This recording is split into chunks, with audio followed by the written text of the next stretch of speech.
ETF index mutual funds నేర్చుకుని stock మార్కెట్లో రాణించాలనుకుంటున్నారా? వెంటనే ఈ నెంబర్కి కాల్ చేయండి.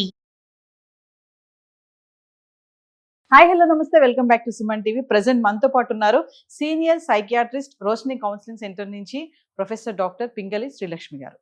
నమస్తే మ్యామ్. నమస్తే అండి. మేడం, మరి ఒకసారి మనం స్ట్రెస్ గురించి మాట్లాడుకుంటే, రీసెంట్గా నేను ఒక ఆర్టికల్ కూడా చదివాను, మీరు ఈనాడు దాంట్లో వచ్చింది. సో ఏంటంటే ఐటీ జాబ్ చేసే వాళ్ళే కానీ, ఒక స్టూడెంట్ కెరియర్ బిల్డప్ చేసుకోవాలన్నా కానీ, ఏదైనా సరే స్కూల్ చిల్డ్రన్ అయినా కానీ, ఈ మధ్య కాలం చూసుకుంటే టార్గెట్స్, స్ట్రెస్, టైం లిమిట్ లేదు వర్క్ విషయంలో కానీ, ఏదైనా సరే 12 నుంచి 18 అవర్స్ వర్క్ చేయడము, టార్గెట్స్ రీచ్ అవ్వడము, ఈ యొక్క బిజీలో పడిపోతున్నారు కానీ హెల్త్ మీద కాన్సన్ట్రేషన్ చేయట్లేదు. తర్వాత చూసుకుంటే వాళ్ళకి అసలు పని మీద శ్రద్ధ తగ్గిపోయి ఈ స్ట్రెస్ అనేది పెరిగిపోవడం చూస్తున్నాం. సో దేనికి కారణాలు ఏంటంటారు? ఎందుకు జరుగుతున్నాయి ఇవన్నీ అంటే? ఫస్ట్ ఆఫ్ ఆల్ స్ట్రెస్ అంటే ఏంటన్నది మనం తెలుసుకోవాలండి. మనందరికీ ఒక కెపాసిటీ ఉంటుంది. ఏ ఒత్తిడి తట్టుకునే కెపాసిటీ అందరికీ ఉంటుందండి. అది మీ కెపాసిటీ, నా కెపాసిటీ డిఫరెంట్గా ఉంటుంది. నేను చాలా ఒత్తిడి తట్టుకోగలనేమో, మీరు అసలు చిన్న వాటికి కూడా మీరు స్ట్రెస్ అవ్వచ్చు. So first of all capacity మీద, రెండోది వచ్చిన ఒత్తిడి మీద. సో కొంతమంది చిన్న ఒత్తిడికి ఎక్కువ గాబరా పడతారు, కొంతమంది ఎన్ని బరువులైనా మోయగలుగుతారు. సో ఎక్కడ మన ఈ కెపాసిటీకి బరువుకి తేడా వస్తుందో, మన ఓపిక మించిన బరువు మన మీద పడుతుందో, అది మనం స్ట్రెస్ అంటాం. సో ఈ స్ట్రెస్కి గురి అయ్యి ఎలా అవుతుందంటే, మనకి ఫైనల్గా ఒక బర్న్అవుట్ ఫేజ్కి వచ్చేస్తాం. ఇంకా నా వల్ల కాదు, మానసికంగా శారీరకంగా ఒక అలిసిపోయి ఇంకా నా వల్ల కాదని చేతులు ఎత్తాం చూడండి, అది ఎక్కువగా మనకి స్ట్రెస్ నా స్ట్రెస్ ఎవరిలో కనబడుతుంది? స్ట్రెస్ అందరిలో కనబడచ్చండి. ఇది ఒక వర్కింగ్ ఇండివిజువలే అక్కర్లేదు, ఒక చదువుకున్న పిల్లలే అక్కర్లేదు, ఇంట్లో ఉన్న హోమ్ మేకర్కి కూడా స్ట్రెస్ అవ్వచ్చు. ఎందుకంటే రెస్ట్ అన్నది, టైమింగ్ అన్నది, ఎంత బరువులు మోయగలమో మన కెపాసిటీ అన్నది, మన ఫిజికల్ హెల్త్ ఎలా ఉన్నది, మన మెంటల్ హెల్త్ ఎలా ఉన్నది, మనం ఎలా నిద్రపోతున్నాం, మనం ఎలాంటి ఆహారం తీసుకుంటున్నాం, ఇవన్నీ కూడా ఒక స్ట్రెస్ తగ్గిస్తాయా పెంచుతాయా అన్నది అన్ని డిటర్మిన్ చేస్తాయి అన్నమాట. అంటే మరి క్రమేపా మేడం ఈ హెల్త్ మీద కాన్సన్ట్రేషన్ చేయలేకపోతున్నారు కదా, టార్గెట్స్ అని దాని వెనకాలే పరిగెట్టడం జరుగుతుంది. తర్వాత చూసుకుంటే అసలు దేని మీద మనం పరిగెడుతున్నాం అనే దానిపైన శ్రద్ధ కూడా తగ్గిపోతుంది కదా. మరి దీన్ని నివారించాలంటే? సో స్ట్రెస్ అన్నది ఎటు నుంచి వస్తున్నది అన్నది మనం తెలుసుకోవాలి.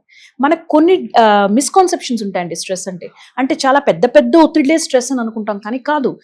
చిన్న వాటికి కూడా మనకి స్ట్రెస్ రావచ్చు. అన్ని కలిపి అది పెద్ద స్ట్రెస్ అవ్వచ్చు. సో ఎక్కడి నుంచి వస్తున్నదని తెలుసుకోవాలి. ఒక ఎగ్జాంపుల్ ఇస్తాను. నేనే వర్కింగ్ అనుకోండి, నేను ఇంటి నుంచి బయటికి వెళ్ళాలి. నేను ఇంటి నుంచి బయటపడాలంటే ఫస్ట్ మార్నింగే నా పనమ్మాయి రావాలి, నాకు కొన్ని పనులు చేసి పెట్టాలి, నేను రెడీ అవ్వాలి, నా పిల్లల్ని రెడీ చేసి స్కూల్కి పంపించాలి, నేను బయటపడాలి, నేను టైంకి ఆఫీస్కి వెళ్ళాలి. ఆ టైంలో ఎంతో ట్రాఫిక్ని ఎదుర్కొంటూ వెళ్ళాలి. సో బై ఛాన్స్ ఈ పనమ్మయ్యే కారణం వల్ల లేట్గా వచ్చింది అనుకోండి, నేను లేట్గా బయలుదేరుతాను. ట్రాఫిక్ బాగా తగిలింది అనుకోండి, అక్కడ లేట్ అవుతుంది. అక్కడికి వెళ్ళగానే బాస్ తిడతాడు. సో ఇవన్నీ కూడా చిన్న మాటలు నాకు ఒత్తిడి స్టార్ట్ అయిపోయింది మార్నింగ్ నుంచి కూడా. అయ్యో నాకేమవుతుందో, ఎలాగ నేను రోజంతా గడుస్తుందో అన్నది స్ట్రెస్ స్టార్ట్ అయిపోయింది. సో స్ట్రెస్ ఎక్కడి నుంచి వస్తున్నదని తెలుసుకోవడం చాలా అవసరం. కొన్ని పెద్ద మాటలు కూడా స్ట్రెస్ ఉంటాయి. ఫర్ ఎగ్జాంపుల్ ఎంట్రన్స్ ఇస్తున్నారు, ఒక పాప బాబు 12th స్టాండర్డ్ చదువుకుంటున్నారు, ఇప్పుడు పీజీ నీట్ ఎగ్జామ్కి ప్రిపేర్ అవ్వాలి, ఎంట్రన్స్ ఐఐటీకి ఎంట్రన్స్కి ప్రిపేర్ అవ్వాలి. Of course that is stress. వర్క్లో మార్కెటింగ్ ఎంప్లాయీస్, స్పెషలీ బీపీఓ ఇండస్ట్రీస్లో ఉన్నవాళ్ళు, ఐటీ సెక్టర్లో ఉన్నవాళ్ళు, డాక్టర్స్, వాళ్ళకి కొన్ని రెస్ట్ తీసుకునే అవకాశం కూడా ఉండదు. కొన్ని డెడ్ లైన్స్ మీట్ అవ్వాలి, కొన్ని ఎమర్జెన్సీ సర్జరీస్కి వెళ్ళాలి. సో వీళ్ళందరికీ కూడా స్ట్రెస్ తప్పదు. సో స్ట్రెస్ ఎక్కడి నుంచి వస్తున్నదని చూసి దాన్ని ఎటువంటి రకంగా అయినా తగ్గించుకోవచ్చా అన్నది మనం చూడాలి. So first step in reducing is identifying. ఎక్కడి నుంచి వస్తానని తెలిస్తే కదండి మనం తగ్గించుకోగలం. సో పెద్దవి కాదు, చిన్నవి కూడా స్ట్రెస్కి మన కారణం అవ్వచ్చు అని మనం తెలుసుకోవాలి. అంటే స్ట్రెస్కి కూడా పరిమితులు ఏమన్నా ఉంటాయా మేడం? ఏ ఉండవండి, పరిమితం ఏముంటుంది, అది మనం ఎలా తీసుకుంటే అది స్ట్రెస్.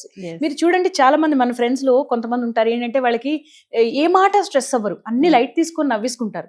మనం అదే మాట మనం ఎదుర్కొంటే అమ్మో అనుకుంటాం. ఎందుకంటే వాళ్ళ కెపాసిటీ వేరు, వాళ్ళ పర్సనాలిటీ వేరు, మన పర్సనాలిటీ వేరు. సో స్ట్రెస్ అనేది ఇంత చిన్నది కూడా స్ట్రెస్ అవ్వచ్చు, చాలా పెద్దది కూడా స్ట్రెస్ అవ్వచ్చు.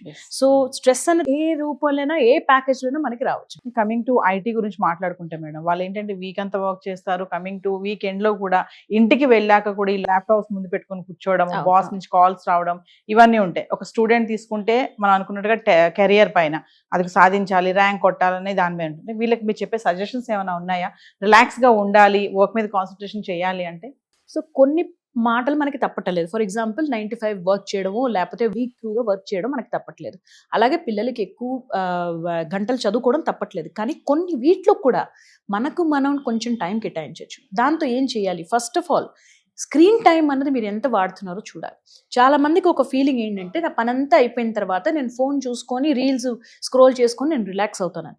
అది రిలాక్స్ చేయదండి, కాసేపు రిలాక్స్ చేస్తుందేమో కానీ అదొక ఎడిక్షన్ లాగా మారుతుంది. అది ఎందుకు వాడతాం, ఎక్కువగా మనం ఎందుకు వాడతాం, ఎస్కేప్ ఫ్రమ్ రియాలిటీ, కాసేపు నా బాధలు నేను మర్చిపోయి దీంట్లో నేను ములగచ్చాను, కానీ దానివల్ల నిద్ర పోస్ట్పోన్ అవుతుంది. దాంట్లో నెగిటివ్ వస్తున్నాయి అనుకోండి, మనసు ఇంకొంచెం కాస్త పాడవుతుంది. సో స్క్రీన్ టైం లిమిట్ చేయడం అనేది చాలా అవసరం.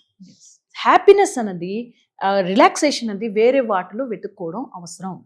ఎంత కష్టపడి పనిచేస్తామో ఈ రోజులో అంత కష్టపడి రిలాక్స్ చేయడం కూడా మనం నేర్చుకోవాలి. ఎందుకంటే మనం అదొకటి మర్చిపోయాం. రిలాక్సేషన్ అంటే ఒక పెద్ద పాపంలాగా చూస్తున్నారు అందరూ. అంటే అయ్యో టైం వేస్ట్ అయిపోయిందే, నేను ఈ పని చేయలేదే అన్నది. అది కాదు. ఆ రిలాక్సేషన్ అనేది బాడీకి రీసెట్ అవ్వడానికి ఒక అవకాశం. రిలాక్స్ చేస్తే పిల్లలకి, ఎస్పెషలీ స్టూడెంట్స్కి, ఒక 8 hours పడుకోమని చెప్తాను. ఎగ్జామ్ ముందు కూడా పడుకోవాలని. చాలా మంది పిల్లలు నైట్ అవుట్ అంతా చేసి ఎగ్జామ్కి వెళ్ళి స్ట్రెస్ అయిపోతారు. ఆ రాత్రంతా నిద్రపోతేనే చదివింది బాగా బ్రెయిన్లో సెట్ అవుతుంది. నెక్స్ట్ డే మనం రీప్రొడ్యూస్ చేయగలం. సో ఫస్ట్ స్క్రీన్ టైం తగ్గించుకోవడం, రిలాక్సేషన్ అన్నది కష్టపడి రిలాక్స్ అవ్వడం. You have to learn to relax. అలాగే స్లీప్ అన్నది చాలా ముఖ్యం అండి. అందరం మర్చిపోతున్నాం అన్నది. రాత్రి హాయిగా నిద్రపోవడం. ఒక 8 hours పడుకున్నారనుకోండి, పొద్దున్న హాయిగా రిలాక్స్గా లేచారనుకోండి, ఎంత పెద్ద బరువులైనా రోజంతా మనం మోయగలం. అదే ఒక 4 గంటలు పడుకొని ఇరిటేటెడ్గా లేచారనుకోండి, చిన్న ఒత్తిళ్ళు కూడా పెద్దగా కనిపిస్తాయి. So sleep is healing. Sleep అన్నది పడుకోవడం చాలా అవసరం. అలాగే ఆహారం. టైం లేదు కదా అని ఏదో ఒకటి తినడం, హాస్టల్లో ఉన్నాం కదా అని జంక్ ఫుడ్ ఆర్డర్ చేసుకొని తినడం, అవన్నీ కూడా హెల్త్ మీద దెబ్బతింటాయి. ఒక హెల్తీ బాడీ మానసిక ఒత్తిడిని కూడా బాగా భరించగలదు. అలాగే మనకు ఒంట్లో బాగోలేదనుకోండి, చిన్న మానసిక ఒత్తిడిలు కూడా పెద్దగా కనిపిస్తాయి. సో రిలాక్స్ అవ్వడం, నిద్రపోవడం, మంచి ఆహారం తినడం, స్క్రీన్ టైం తగ్గించడం, ఇది మినిమం చేసేది. ఇంకొన్ని ఇంకా చేయగలిగితే ఫ్రెండ్స్తో కొంచెం టైం స్పెండ్ చేసుకోవడం, హాయిగా నవ్వుకోవడం. Laughter is the best medicine. ఎన్నో స్ట్రెస్లు తగ్గుతాయి. క్లోజ్ ఫ్రెండ్స్ ఉండి వాళ్ళని పంచుకోవాలంటే that's a very good stress buster. కొంతమంది మేము ఊరు అవతలు ఉన్నాము, మాకు ఫ్రెండ్సే లేరంటే మీ diary is your best friend. దాంట్లో రాసుకోండి మీ కష్టాలు. మనసు నుంచి బయటికి బాధలు తగ్గిస్తే మనసు బరువు కూడా తగ్గుతుంది. నెక్స్ట్ ఒత్తిడి ఫేస్ చేయడానికి రెడీ అవుతుంది. అంటే మెంటల్లీ కూడా హెల్దీగా ఉండడమే మనము సక్సెస్ అంటారా మేడం? ఎగ్జాక్ట్లీ అండి. ఎన్ని డబ్బులున్నా మానసిక తృప్తి లేకుండా, సంతోషం లేకుండా ఏమీ లాభం లేదండి. మెంటల్ హెల్త్ ఉన్నప్పుడే ఫిజికల్ అండ్ మెంటల్ హెల్త్ రెండు కూడా ఈక్వల్ ఇంపార్టెంట్గా చూసుకోవాలి. అవి ఉన్నప్పుడే మనం ఏదైనా సాధించగలం. సో ఫైనల్లీ మేడం, ఒక ఎంప్లాయ్కి కానీ, ఒక స్టూడెంట్కి కానీ, మీరు అన్నట్టుగా ఒక హౌస్ హోల్డర్స్కి కానీ మీరు చెప్పేటటువంటి సజెషన్స్ ఏమన్నా ఉన్నాయా? స్ట్రెస్ నుంచి మనం రిలాక్స్ అవ్వాలి అంటే నౌవేడేస్ స్ట్రెస్ తప్పదు, ఫస్ట్ పాయింట్. కానీ దానికి మనం స్ట్రెస్ తగ్గించుకోగలం. ఎలా తగ్గించుకోగలం? స్ట్రెస్ ఎక్కడి నుంచి వస్తుందో చూడడం, దానికి చిన్న చిన్న పరిష్కారాలు వెతుక్కోవడం. ఎక్కువ ట్రావెల్ చేస్తున్నా, లేకపోతే కార్ డ్రైవ్ చేస్తే నాకు స్ట్రెస్ ఉంది, కార్ వదిలేసేయండి, క్యాబ్లో వెళ్ళండి. లేదా నాకు ఒక పర్టికులర్ టైంలో నాకు ఎక్కువ స్ట్రెస్ఫుల్గా అనిపిస్తుంది ఆఫ్ ద డే అంటే, ఆ టైంలో మీరు ఏమైనా వేరే రిలాక్సేషన్స్ వెతుక్కోండి. సో రిలాక్సేషన్ అవ్వడము, మనకి మనం టైం కేటాయించుకోవడము, చిన్న యోగా మెడిటేషన్ పొద్దున్న లేవగానే ఒక ప్రేయర్స్, మన రిలీజన్ బట్టి మన ప్రేయర్స్ చేసుకోవడం, మనతో మనం టైం స్పెండ్ చేసుకోవడం for a few minutes in the morning అన్నది అన్నిటికన్నా బెస్ట్ హీలింగ్ అండి. రిలాక్స్ అవ్వడం is the best stress buster. దాన్ని గిల్టీ ఫీల్ అవ్వకుండా అవ్వండి. Thank you ma'am.